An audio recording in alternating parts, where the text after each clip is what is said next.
Welcome to Now in Xen, the podcast about microtonal and Xen harmonic music, both national and international, foreign and domestic, past, present, and future. For JI purists, computer geeks, alternative guitarists, and academic aficionados of all ages, from age 8 to 81/64, I'm Stephen Weigel, and this is Now in Xen. Today's guest is Ben Fuhrman. We're so happy to have you on. And he's known for his mandolin performance, microtonality, fixed media, and he co-hosts a podcast himself. The podcast is kind of on hiatus right now, just if only because Nate, my co-host, and I are just so insanely busy. I'm teaching 5 classes this semester. He's doing all sorts of tech stuff over at Grand Valley State University, and so as a result, it's been kind of hectic. And then especially with the conference schedule. Last year was a little nuts, and this year is only slightly better. Hitting, I think I did 8 conferences last year that I was at in person. I'm doing 6 this year. Oh, wow. So that's great. It's great, but it's been really busy. Yeah, exactly. And what conferences are you going to then? Is like Seamus one of them, or? I'm not doing Seamus or SCI this year. I just got back from Mock Sonic down in Missouri. It was a great time. Congrats again to Eric Honor and Jeff Kaiser and everybody else down there who helped make that a reality. It was amazing, and I saw some absolutely incredible things, including a violin automaton. Oh, what? Yeah. Carl F. Gerber, he's a physicist, and he created this robotic violin player. It was not set up to do microtonal music, but it was still really, really cool. And it sounded convincing. Yeah, there were actuators on the bow so that it would actually play different articulations and different bow pressures. Wow, that's crazy. Yeah. So now as a violinist, or as a former violinist, I should say, I'm seeing the robots coming and taking my job. Oh, no. There they go. Indeed. Well, it's cool, because I maybe actually thought you still played violin. So you mostly focus on mandolin now, and I know that you play other stringed instruments because you know makam music pretty well. You used to have a band that you played in, right? Yeah. Or a few. What kinds of makam music did you listen to really get started with playing that sort of thing? Well, this goes back quite a few years, but yeah, I still play violin. I still will bust it out and play things in classes and, hey, this is what a glissando sounds like, and you can't do this with frets. Or also, important. Yeah, so here's what happens when I drop the tuning by 14 cents. Oh, you mean like the whole, did you do scordatura, or just try shift your fingers down a little bit? Like scordatura at first to show, this is Baroque tuning, and doesn't this sound different? But it sounds really good on this violin, and it resonates in a different way, and all of a sudden you're hearing things that you might not have heard leap out to you based on the way that the strings are interacting and the harmonic series that they're each producing. And suddenly this Bach piece that's in, E-flat sounds more E-flat-esque than it did before. Oh, that's fantastic. Right. I do that with some of my computer music students, talking about tuning and temperament, especially. And that gets them off into tangents. And then they start creating max patches where they're using just intonation. And then they come to me freaking out about Pythagorean commas. It's like, here's a couple ways to get around that. And that actually was going to sort of segue into my next question, or a set of questions about how you approach teaching tuning in the classroom. Do you find that it's pretty easy to segue to that in computer music classes that you teach? And do you usually talk about just intonation, Pythagorean tuning, and Baroque tunings? Those tend to kind of be the normal ones that you mention? Not necessarily Baroque tunings. That gets mentioned, but I kind of gloss over it because there's so many different temperaments. Yes, absolutely. Yeah, I was introduced to kind of microtonality, tuning, and temperament as an undergrad. And in my case, it was freshman year. Lucky you. Yeah, well, I went to school at Hope College, and my theory teacher was also the organ professor. And so I got to hear a lot about, we're going to tune the organ this weekend and we're going to retemper it in Werkmeister 3. And then the organ students in the class would be like, well, why are you doing that and not Werkmeister 5? And blah, blah, blah, blah, blah. And I'm like, what in the heck are you talking about? So then they were like, oh, well, come down to the studio. We'll show you. Oh, that's cool. And so then you got interested in it through that. Yeah. Right. Well, that was after kind of, I think, the first concert we played in the chapel. And we had to use, they have 2 organs. They've got this huge Steiner organ, 5 manuals. I don't remember what temperament it's currently in. It's gorgeous. And then they have this awful thing in the choir loft. Oh, no. That they use that's generally in mean tone. And I, sitting there and we were doing some piece for 2 organs. And of course, 2 organs, 2 different temperaments. Just my ears were bleeding. That sounds like it would be a really dissonant time. It's funny that you mentioned that because in some music that Bruce Hamilton makes, we actually had him on in March. He will do things where he'll purposely take like a MIDI roll of some tuning and then have a nearby tuning that's similar but not the same and just play them together. Right. And we sort of talk about that on the episode, but the tunings that he uses aren't as hair-splitting as mean tone and Werkmeister and 12-tone equal temperament, where it could sound similar. The tunings he uses sound sort of radically different to kind of confuse the ear a little bit. But, yeah. Right. But yeah, hearing that as an undergrad, having only played equal-tempered music, playing violin and then having to tune to the piano and make sure that everything is perfectly 12-tone Edo, right, all the way through, and constantly practicing with a tuner, sitting on my stand and going, okay, is this? No, it's 4 cents sharp. I gotta fix that. Oh my God, 4. Yeah. Yeah, well, I'm being sarcastic. I mean, I realize no human can possibly distinguish 4 cents in either direction. And with the amount of vibrato that I was using at the time, it was more like 40. But that'll get you. Yeah.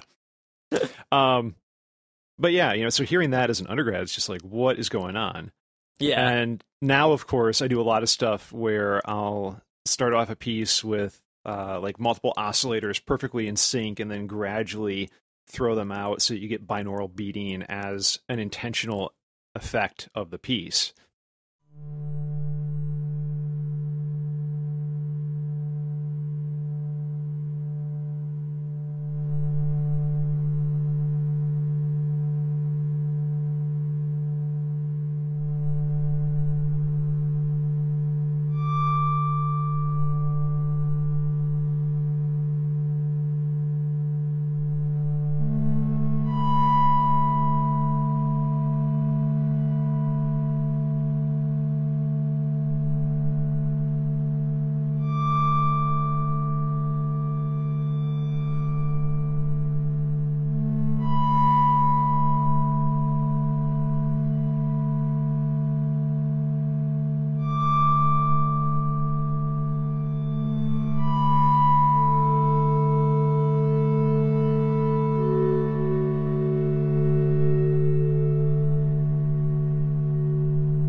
I'll do stuff like that, and I'll set my modular synth to an unquantized mode for oscillator 1 versus oscillator 2, so that they're trying to sync, and they always end up fighting with each other in really new and interesting ways and producing new feedback. And then that goes into the FM bus, and I start modulating things with that and creating these just howling tones out of them. That's just so much fun to play with.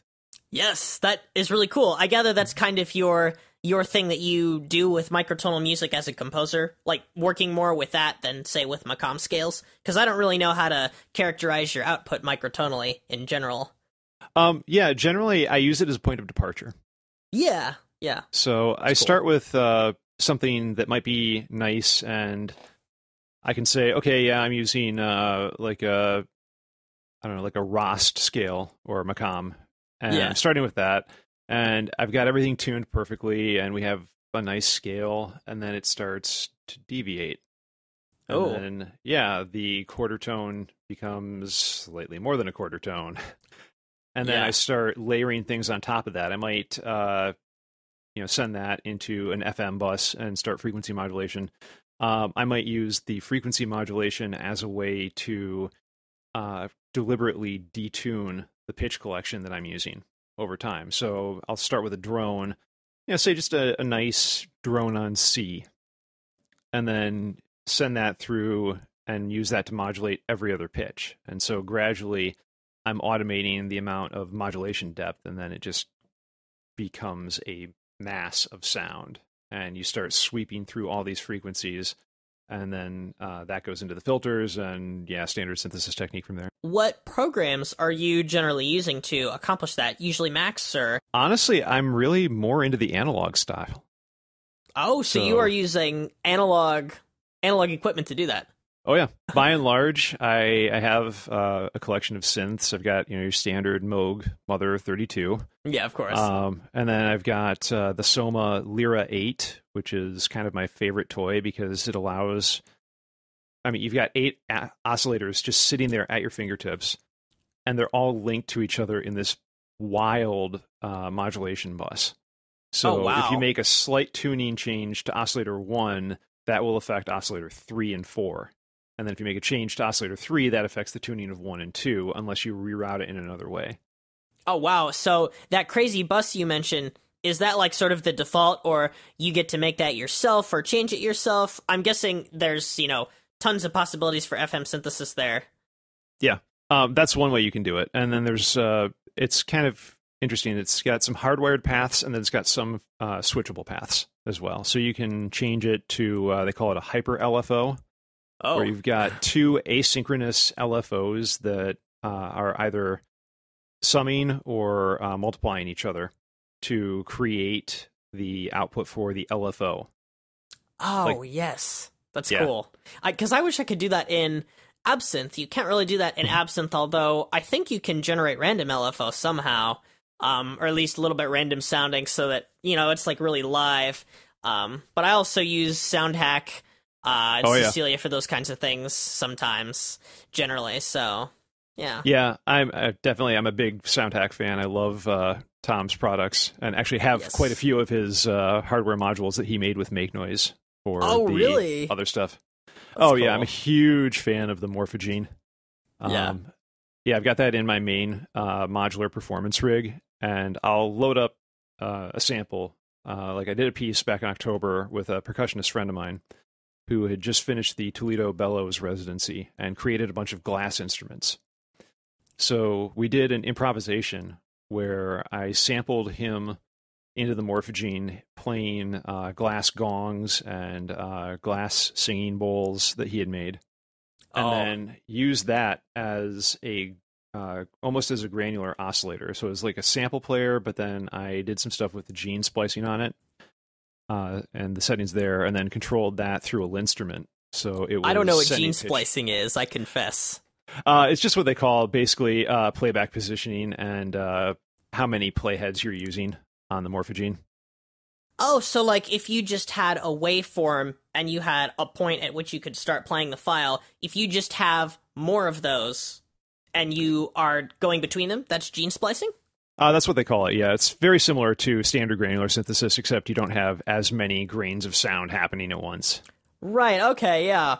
I guess that technically falls under the purview of it, but we're kind of thinking about it differently. I did that almost entirely in, like, the one Max MSP piece I've done that's, like, performance ready right now, the one with the squares. So, yeah, that's pretty neat that there's actually a name for that, because I was thinking that there should be a name for it. It's so hard to find the names for things, but... Oh, it is.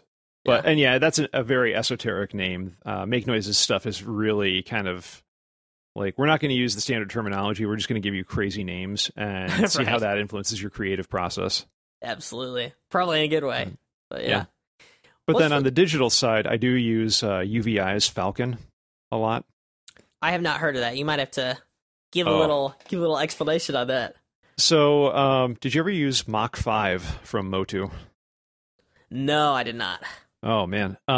So missing out, apparently. It's very similar to that. I think UVI actually licensed the engine to Motu and they created Mach 5 out of it. But it's a synthesis and sound design platform where you have different things. Like you have you define a key zone and then you apply an oscillator to it, or a pair of oscillators, or a sample player, or some of the earcam granulation algorithms, or earcam time stretching algorithm, or whatever, to that key zone. And then from there you start layering other things on, creating whatever sound you want. So you can add any type of filtering, and there's like 100 in there. You can add any type of other things in terms of effects, so reverb, flanger, delay, whatever, modulation. But the real power of it is that everything is viewed as a tree from that key zone. So you can modulate anything to anything else at any point in the tree. And on top of that, it has the ability to use scripts. Really? So with their preset instruments, you're kind of limited, but with designing stuff on your own, say I want to use a MPE patch and have full control while playing on a instrument or a C-board, I can do that pretty easily. I just drop the script in at the very beginning, and it's like, oh, okay, here you go. Everything is now using every channel on device 1. And then if I want to do microtonality, there's already a pre-existing script for that comes with a bunch of scala file definitions built in. I think that might be how people use it with the instrument then in general. I was just going to ask if Oakland has a C-board. We do not yet. I am trying to convince them to get some MPE controllers. I would really like to get at least the small 25 key C-boards, get a couple of those, and definitely get another instrument, so I'm not bringing my personal one in every single day. Right, yeah. That seems like something good to have for a studio, since it's so well shaped for microtonality. For our listeners, by the way, a instrument is sort of like a big grid of squares. So it can act like an isomorphic or hexagonal keyboard where you don't have to play all the pitches in a line. You can essentially play like a two-dimensional array of pitches, which obviously allows you to get more pitches. So that's what we are discussing here, the instrument. I was wondering about MIDI 2.0 as well, and now how that is going to affect this whole thing. Because I know that, like, a lot of times when something updates, it's not that I'm exactly left in the dark, but it's so hard to keep up with. And, I've had situations where it's like, oh, you can't plug that audio box in because now we're on USB 3.0. And I'm scared that MIDI 2 is going to do the same thing, but I'm also so excited because it's promising a lot more microtonal supports and all of that. I don't really know how the MIDI messages work. Yeah, from my experiments with high-res MIDI in Macs, it's already gone to 14-bit for quite a bit of stuff already. Oh, so, okay. Yeah, you have much higher resolution when you're doing just pitch bending, or not just pitch bending, when you're taking the aftertouch pressure from a key. And so you've got a lot larger of a range of numbers. You can obviously expand that and map that onto a greater degree of accuracy for doing whatever you want with it, whether you're sending it out as a signal voltage to control filter sweeping, or if you're using it to specifically retune to a microtonal interval. Right, yeah. And then I suppose that you can do polyphonic pitch bend with that, but then you have to take up channels doing that? Right now in Macs, you can just use an MPE parse object, but that's about it. Pretty much everything else you have to do different channels. Right, yeah. Yeah, Falcon you can get away without having to do it, and Alchemy in Logic you don't have to really do it, but that's about it. I tend to use Scala files and things that Scala can export for native instrument synthesizers. Although I don't actually have Contact on my computer. I would use Contact in the Ball State Studios, and then I have Absinthe on my computer, and I almost entirely use that, but I think I'm getting to the point where I want to be using a synth that's more realistic for, like, the physical modeling of average instruments, or maybe not, because I would like real people to play my pieces, but, you know, if I were to write something, you know, microtonal for a string quartet, Absinthe is terrible at rendering that, and I guess Dorico could render it. It wouldn't sound very good, but it would be enough for the players. Do you have Dorico on your computer? Oh, yes. Yes. Yes, love it. Is it as great as they say? Microtonal playback, everything, notation. It's awesome. Yeah, and the last update added the ability to do microtonal trills. I remember, I'd have to look in my computer to see when I created this. I created a file in Finale back in the day, like just how to do quarter tones in Finale. Yeah. Yeah, here it is. What's the date on that thing? God, that's going back a while. This is file creation date. 2011. Oh, wow. Is when that came out. So, okay. Was the last time I modified it. So what was the actual creation date? 2007. Oh, man. Yeah, and I remember just how much of a hassle it was. So I created this document on, like, this is exactly what you need to do. Go to this setting, click this box, do this, do this, do this. Cross your fingers, make some sort of small animal sacrifice to whatever dark god you choose. Right. Yeah, and now Dorico is just like, yeah, how many microtones do you want to use? What's your system? What notation conventions do you want to use? Oh, yeah, you want to use sagittal? Which version of sagittal do you want to use? We've got all of them. Yeah, the choices of multiple versions, and then it's got the playback built in, right? At least as far as I understand it, because I know that the notation is really easy, and from the videos I've seen, you just have the 7 letters, and then you can use the accidentals that they have, or you can define your own accidentals in terms of step sizes of an equal temperament. And this even satisfies the just intonation people, because you can just have an absolutely colossal equal temperament number, and then use just intonation accidentals, and nobody can tell the difference. Yep. Yeah, there is some stuff that you have to still, like, grab the one notation symbol out of the list and drop it occasionally. Every once in a while, it just happens that you have something mapped out to, like, a division of 12 tones per semitone, and you're just like, I'm not going to, click the accidental key that many times. Just whatever, just drag and drop it. It's so much easier. Right, yeah. But aside from that, yeah, it works really well. As soon as I saw that on the update, I was like, okay, I'm just going to play with this in office hours. And I'm pretty sure that a lot of students heard, like, the just amazing amount of shock and awe and borderline demonic laughter coming out of my office that day. Oh, yes.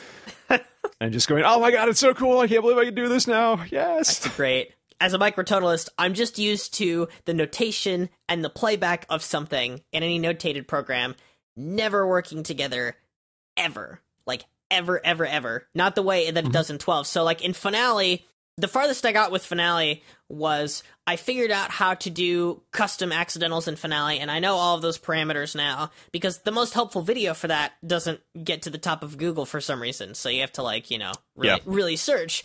It gives you some other video that's not really that helpful. But then I never figured out the playback portion. So with Finale, notation and playback being two separate issues that you have to reconcile yourself that aren't really talking to each other is super frustrating. But Dorico just allows all of that, and it's all built in and things like that. The closest I've ever seen to that in any other program, besides programs that are specifically built for microtuning or synths, is Reaper, the DAW. Oh, yeah. Yes, Reaper fans. Reaper has an editable MIDI roll. Yeah, which admittedly I have not played with as much as I should. I mean, so much of what I do just goes straight into Ableton Live and then is arranged in clips. And I know there's a package for Reaper that allows you to do that. It's just Yeah, I've got that, and then the ICST and envelope, or not ICST, that's Reaper, the envelope ambisonic toolkit in Ableton already and Max, and it's just like, oh, I can import all my Max code. Yeah, exactly. I gotta use that. It's pretty cool. So yeah, I don't actually know how Max and Ableton work together too well, because I didn't take advantage of Ableton on the Ball State computers when I was there, unfortunately. I probably should have been starting out with that, but I don't know. I guess the Ableton thing is really important, because I'd say Ableton's more ubiquitous than Pro Tools even, maybe. Yeah, and actually that's a conversation I've been having with a lot of people at different conferences, and even internally, like trying to figure out, do we need to renew our Pro Tools license or not? Right. I mean, they're trying to bill it as, okay, it's on a subscription service, so hey, that's great. You just know how much you have to pay every year. And I'm sitting there like, yeah, but you haven't fixed any of the bugs, and I don't want to have to pay this every year. Yeah, every time I used Pro Tools when I was a student, there were more bugs. Every time, reliably. Yeah. So. Whereas Ableton, Reaper, I have a flat fee that I pay once until the next major version, and they're usually at least 3 to 5 years between those. So right, yeah, and Reaper is so cheap and it just works so well, and even some of the bugs can be worked around pretty easily. Right. Do you ever try to use microtonality and fixed media together, or do you tend to favor microtonal scales being played on real instruments in your pieces? Ooh, good question. I've done both, actually. I did a piece for Nate Boziert a couple years ago. It's 3 arabesques for alto sax and piano. Yeah. And it is definitely using microtonal scales. I went through like just a list of macams and figured out, okay, how can I do this so I'm going full-blown microtonal scales for the sax player, and then still work the piano in so that it's not creating these super crunchy dissonances of B flat, B natural, B quarter flat, and maybe some other thing all at once. Right, yeah. And other things. So you use 12-tone equal tempered piano, and then you make sure that the saxophone's macam scales aren't clashing with things of the same letter. Yeah. Aren't too close together. That's really right. cool. So my notes for when I was writing that piece, it was just pages and pages of, okay, if sax is playing X, piano cannot play Y. And if piano is playing A, then saxophone cannot play B. And it was a really interesting puzzle in terms of figuring out how to do that. Yeah, that's actually what I experience almost all the time in microtonality when I'm discovering a new system. Mm-hmm. And I've sort of made some general discoveries about pitch that are really helpful for creating chord voicings that aren't really offensive or that don't sound really, really yucky right away. They just sound a little bit strange. Right. Like in 9-tone equal temperament, the perfect fifth approximation in that one being 666.6 repeating cents sounds really, really, really discordant, especially if you put an octave between them. Yeah. Yeah, but the inversion, I don't think it sounds discordant at all. The 533.3 repeating perfect fourth. So basically, if I'm voicing any kind of chord that uses that, I will use register to mask the dissonance, or I will make sure that the fourth is what's being voiced and what's being heard. Yeah. Things like that. So. Well, the other thing I did with that piece was I did a lot of stuff with sound masses in the piano. Oh, yeah. And going like fixed media. Well, not necessarily fixed media, but going full Henry Cowell and just, doing clusters and slamming your forearms down on the keyboard. No electronics in this piece, right? Nope. None at all. Cool. So That's I did awesome. that, and that created some really interesting stuff that when the saxophone is playing inside the piano, you're bringing out some of the microtones in the saxophone's macam scale through the resonance in the piano and through what they've held down. You're hearing the upper frequencies vibrating at different points. It's a really cool effect. That's fantastic. So did you use harmonics for that, where the saxophone's macam notes are harmonics of some lower note in the piano to bring that out? Yeah, I took some really educated guesses that if I play this cluster in the piano, I should get that E quarter flat that I'm looking for in the upper partial Hopefully it will ring out. Maybe. Huh. No way to know until we try it. Yeah, because there would be a lot of notes. So would the piano player be generally playing white keys or black keys or both with their forearms? Generally both. Oh. Yeah. That's neat. But, like, both at the same time, or, like, interspersed with each other, or, like, separately? Because, I know you can do black and white. Like, I've done that in a piece before, but it's a little bit less reliable than one group. Yeah, so I generally have them do both at once. And that gives you, of course, more possibilities for the harmonics, which is cool. When my kids do that on my piano lessons, they'll just, like, bang their arms on the piano. I always say, you can't do that until graduate school. Right. And then they ask, what's graduate school? And I say, well, if you get through the lesson without doing that again, I'll tell you. So far, I haven't had to explain graduate school. Yeah. Is that piece online anywhere, the saxophone and piano piece? It is not. The only recording I have of it is not too great, so I really do need to get that recorded and put it up there. Cool. I cannot wait to hear that in the future, because it sounds like a really amazing use of microtonality and piano.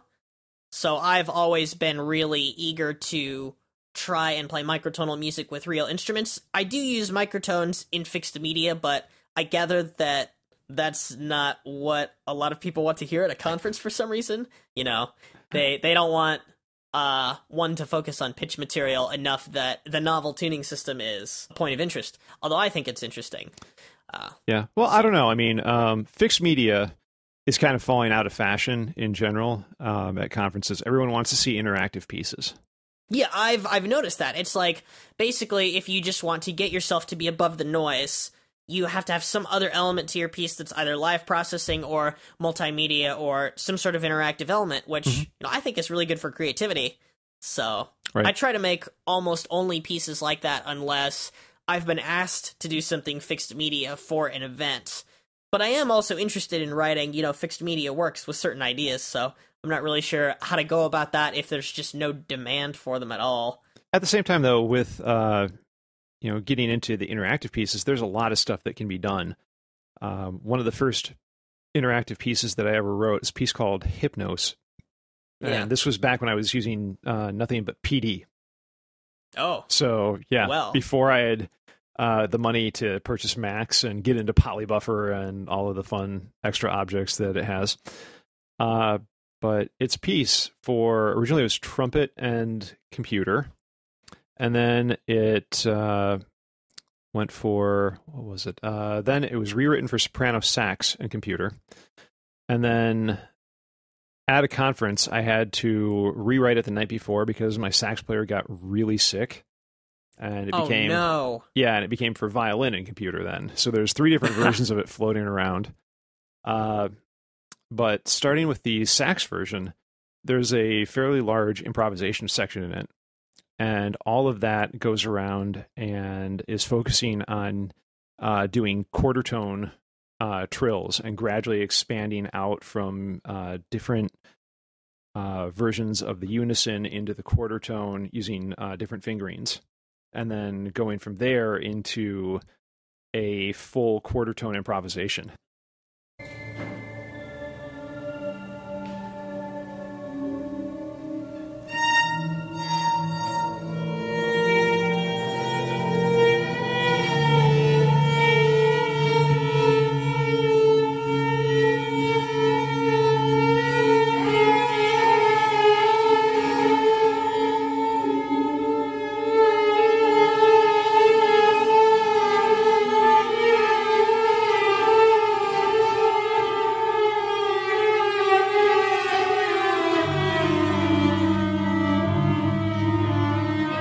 So the performance was pretty good then, and all those things got in there. That's awesome. Mm-hmm. Yeah, I had access to just amazing sax players when I was a grad student. And I mean, I still do today, but they were always like, hey, write me a piece that has X and write me a piece that has Y. And I'm like, okay, yeah. Oh, wow. We'll do that. That's pretty awesome. Some people would ask me to write pieces for them, but they usually weren't in a group.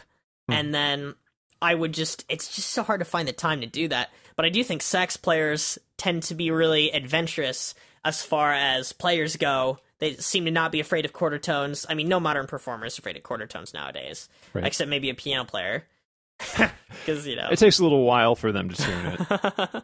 I was also wondering how often microtonal / Xen harmonic works are performed at Oakland, and what you consider Xen harmonic.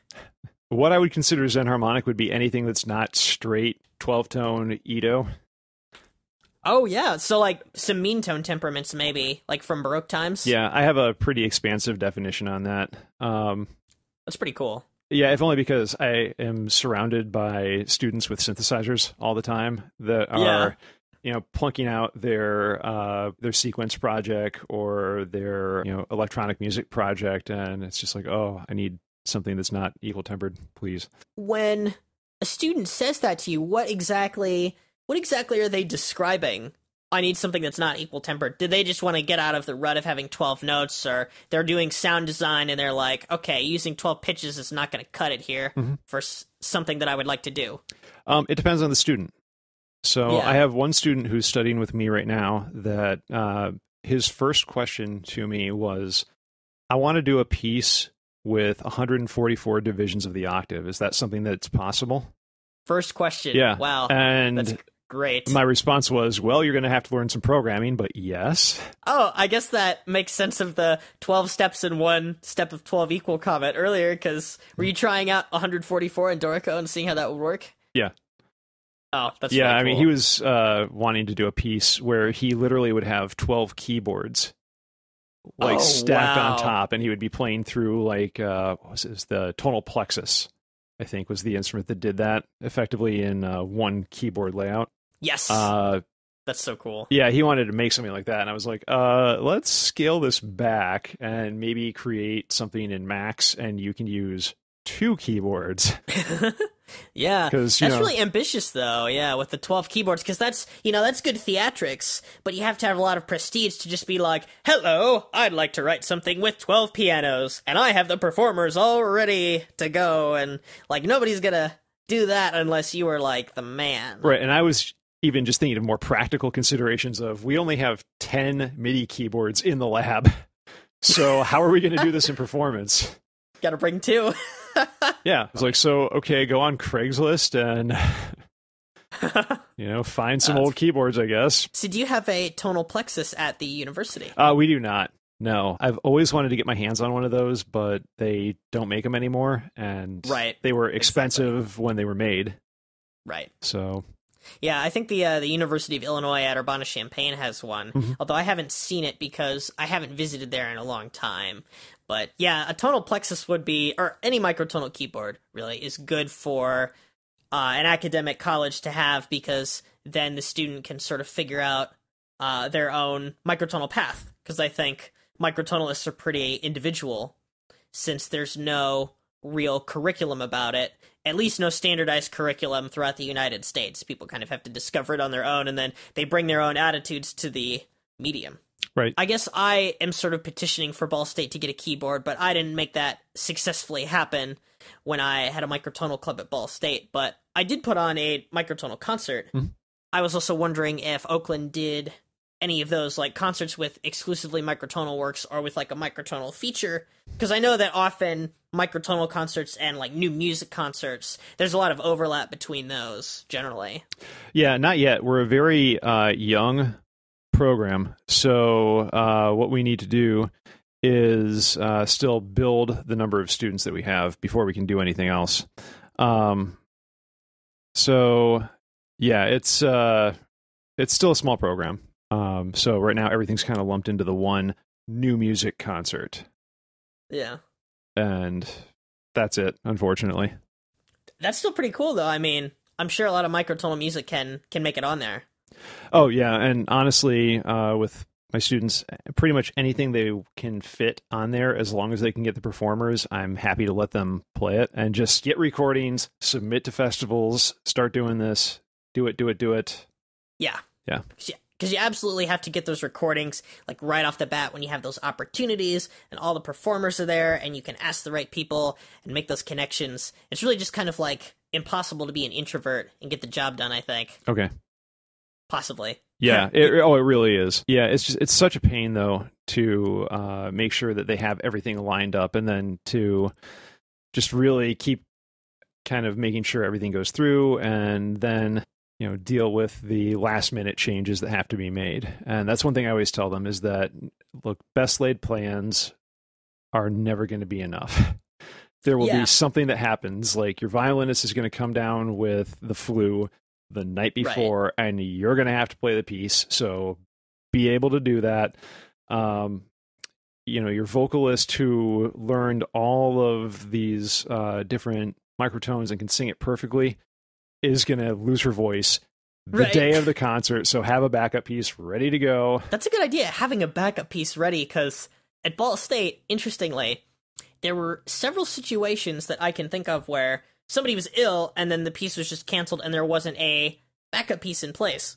So I think that's a good strategy for people. So maybe people at Ball State don't do that a lot. There was one concert where it was the Student Composers Forum, which happens every semester, and students can just put extra pieces on it, which, that's a really great opportunity to get recordings with people you like and people you know, but it's not prestigious whatsoever, of course. And there was one where there were 4 pieces on the concert, and I was on it, and every other person got sick or there was a schedule conflict. So I was the only person on the concert, and my piece was not in very good condition. I was going to go out and play a cut version that I wouldn't like. So I single-handedly canceled the concert. Hey, there we go. There was just no Student Composers Forum that semester. Sometimes you have to do that.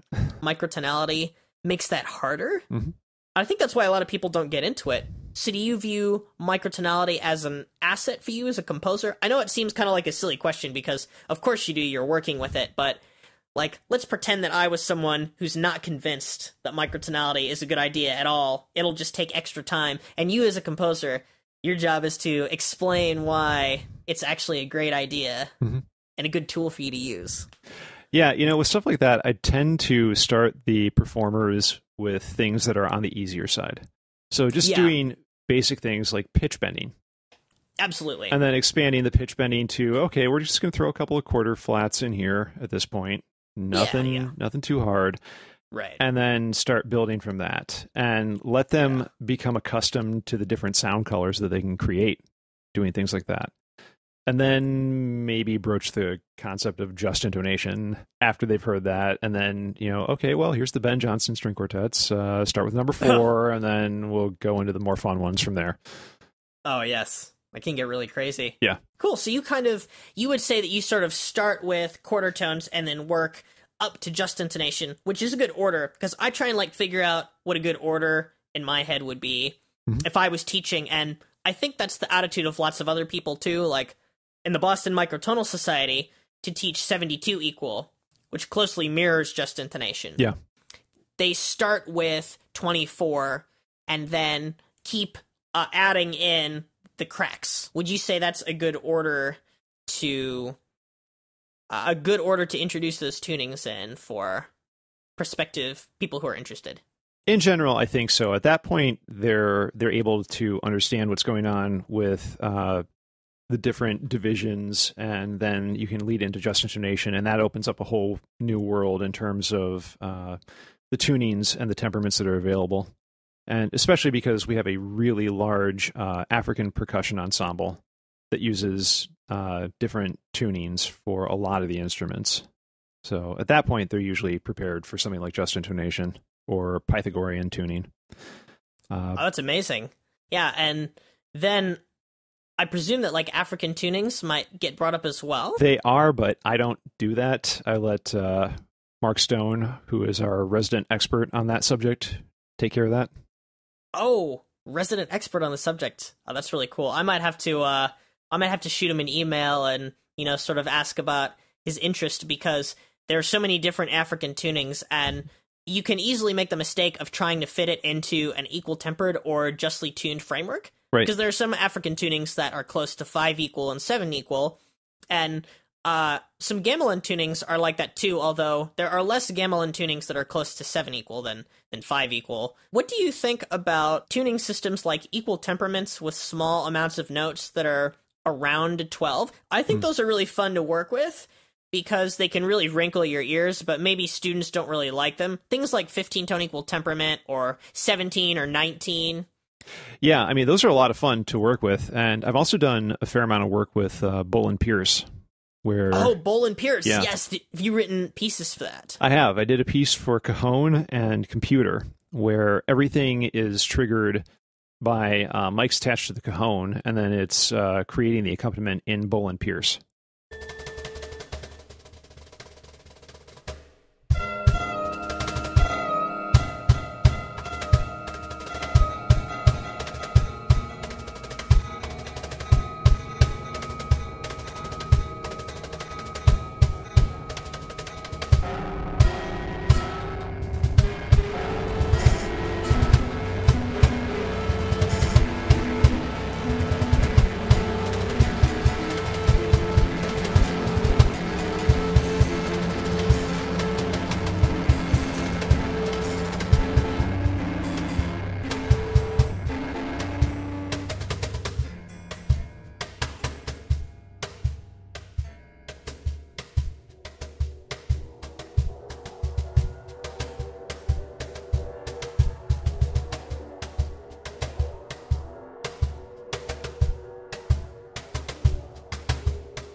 Oh my goodness, that sounds so good. I would love to see that live. That would be amazing. It's incredibly temperamental and hard to perform, unfortunately. I like your choice of the word temperamental. Yeah, I've had times where the contact mics have fallen off the instrument, or at times where it's like, oh, I'm going to trigger 500 times from one hit. So. Oh, well, yeah, that'll happen. Yeah. Yeah, so I don't know if you have like a CD of Microtonal works or something where people can listen to your Microtonal music, because I was trying to figure out which music of yours was Microtonal earlier, although I didn't have too much time to investigate. I mostly just heard your fixed media pieces and your excellent like mandolin arrangements of Baroque things. Yeah, I would say that's probably the best place to start. And then for the fixed media, my most recent piece is a piece called Organism Study that starts off with everything tuned in just intonation and then goes way, way out there with the frequency modulation very quickly. Oh, cool. Yep. That's really awesome. Yeah, I think I actually heard that, and I thought that might be the piece that you were talking about when you were referring to modulating different waveforms together and, you know, having two oscillators and having one play with the detuning. Yeah. Cool. Well, yeah, that's really great. We'll definitely be on the lookout for that. Before we go, I have one more question for you that I forgot to ask, which has to do with mean tone temperament. Yes. Because, you know, as someone who plays mandolin in Baroque music, I guess you would be really familiar with those kinds of tunings. Is there ever a situation where the difference between the diatonic and the chromatic semitone really matters, like, a whole lot? Because I think I've encountered some examples in Baroque music where, because there's an augmented sixth, say, in some piece, a mean tone temperament will cause that to be tuned flatter and sort of sound like the seventh harmonic, even though it's not really intended to be that. So I just wonder if there are any situations you've encountered where the difference between enharmonic notes really matters in the sound, and if you play it in 12-tone equal temperament, it kind of ruins it. The only ones I can really think of would be going back to the Bieber Rosary Sonatas. Yeah. It's just a massive thing to work your mind around, first because of all the scordatura. Aside from the first movement and the 15th movement piece. So piece 1, piece 15, everything else is scordatura. And, oh, wow. Really? Yeah, so there, the difference between enharmonic equivalents is really shocking. And if you're not careful, you will get just these horribly out of tune and just ear-wrenching sounds coming out of the instrument. But if you play it correctly, and it's not always easy to tell when you're practicing it if you are or not, it sounds wonderful. Wow. Yes. Well, that's a really good example then, where spelling matters, because you always see things like guitar tabs online that tell you you're an F major and then tell you to play an A sharp chord. Yep. And you're like, no. Yeah, and actually I just had that conversation with students about lead sheets the other day, and tablature, and just, this is bad. Don't trust Ultimate Guitar tabs. Absolutely, yeah. I don't trust them for a second. Mm-hmm. I've found that my own like little like noodles of a song are sometimes better than most tabs, which is kind of sad. But right, and a couple of years ago there was a scholarly edition of the Robert Johnson 27 songs transcribed, and they had just a really insane level of precision. Yeah. But even then, they said, here's the problem, is that all of these tabs that are online are really wrong in many fundamental levels. And in a lot of cases, you'll find a tab for some of the songs where it's ignoring the fact that while this is technically playable, it's not the preferred way to play it, and you could actually play it in an easier way. Exactly. Mm-hmm. All right, well, thanks so much for being on the podcast. Again, everybody, this is Ben Fuhrman. He is a mandolin player, violin player, and he teaches at Oakland University. He has another podcast called Patchin', although it's a little bit on hiatus. He has a blog on his website, and a lot of his music is online. Thanks so much for joining us today. Thanks for having me. Okay, we'll see you next time.